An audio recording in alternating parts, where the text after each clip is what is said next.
Hello everyone, তো 8ই August ছিল আমার দিদির আশীর্বাদ প্লাস রেজিস্ট্রি। তো আমরা সকাল সকাল পিসির বাড়ি চলে এসেছিলাম। এখানে দিদি রেডি হয়ে নিয়েছিল, দিদিকে একটা মেকআপ আর্টিস্ট রেডি করিয়ে দিয়েছিল, আর তারপরে আমরাও পিসির বাড়ি গিয়ে রেডি হয়ে নিয়েছিলাম।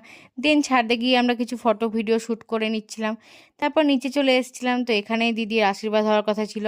তো এখানে যে তত্ত্বগুলো রাখা ছিল সেগুলো পিসির বাড়ি থেকে জিজুদেরকে দেওয়া হবে, সেই জন্য এখানে রাখা ছিল সাজিয়ে।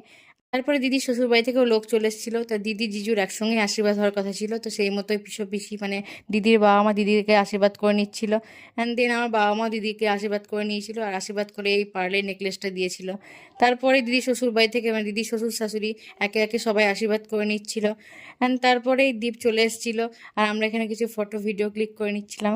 দেন একসাথে আমি, দিদি, জিজু, দীপ আমরা চারজন মিলে কিছু ফটো ভিডিও তুলে নিয়েছিলাম। আর তারপরেই লাঞ্চের টাইম হয়ে গেছিলো, তো আমরা একসঙ্গে লাঞ্চ করতে বসে পড়েছিলাম।